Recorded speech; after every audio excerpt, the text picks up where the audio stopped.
Hallo, ons tweede les oor kritiese taalbewustheid gaan ons 'n bietjie dieper in. Ons gaan kyk na feite en menings, manipulerende taalgebruik en oorredende taalgebruik.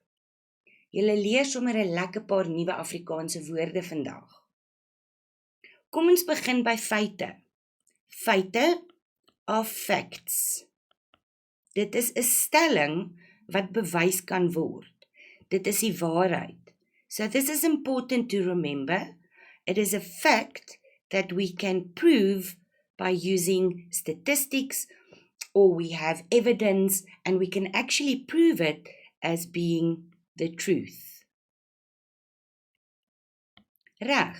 Byvoorbeeld, die sokkerspan het 5 doele aangeteken. There was an actual soccer match. The one team scored 5 goals, and it happened. People were there, they were watching, the players were playing. It's a fact, it happened. Met ander woorde, dit is 'n feit. Hierteenoor kry ons menings. 'n Mening is an opinion. And that's where we get the synonym for mening from, 'n opinie. Dit word nie met bewyse ondersteun nie. Met ander woorde, we cannot prove this. It is not necessarily the truth for everyone.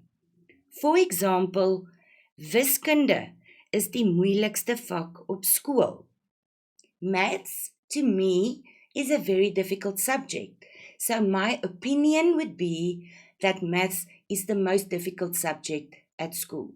For you, it might be a different story. You might think that science is a more difficult subject. So we each have our opinions, and that is based on our personal experiences and perceptions. Moving on to manipulerende taalgebruik. Manipulerend means to manipulate. Reg. This is mostly used in advertisements, in advertensies. En dit is om mense te oorreed om 'n produk te koop. It is to convince people to buy a product, and it brings emotion into it. So they are manipulating us to buy a product. Our first example is tandepasta, toothpaste. Hierdie tandepasta is die ongelooflikste produk vir die witste tande onder die son. Can you see how they are using adjectives to emphasize what they are trying to say? They are telling you that this is the most unbelievable product, number one, and it gives you the whitest teeth. They are trying to manipulate you to buy this specific toothpaste. Let's look at another example.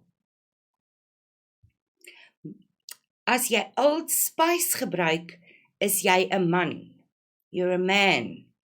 So when you use Old Spice, you're a man. In other words, the advert is trying to tell you that if you buy anything else, you're not going to be considered a man. Once again, manipulation. Another example, 'n vrou wat omgee vir haar man, koop lae-vet margarien, low-fat margarine.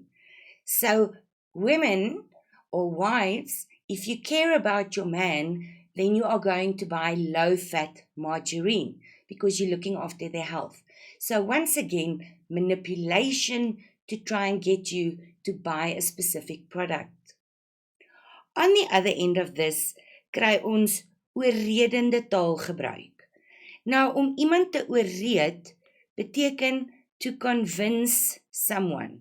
So it's very much the same. They're trying to convince you, but this time without the use of manipulation and without the emotion, simply stating facts. Let's look at an example. As jy sukses wil behaal, moet jy hard werk. When you want to achieve success, you have to work hard. Do you note? No manipulation, simply stating facts, but convincing that if you work hard, you will achieve success.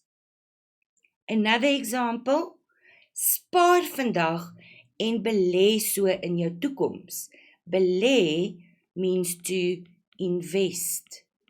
So if you save today, you are investing in your future, which is simply also a fact. It will happen like that. So there's no manipulation involved. They're simply giving you the facts as it is. There is some references for you to look at. Remember to go back onto the slides. It's not a long lesson, but it does not make the information less important. You do need to be able to distinguish the difference between them, especially when you do visual literacy in your papers. Ek sien julle volgende keer.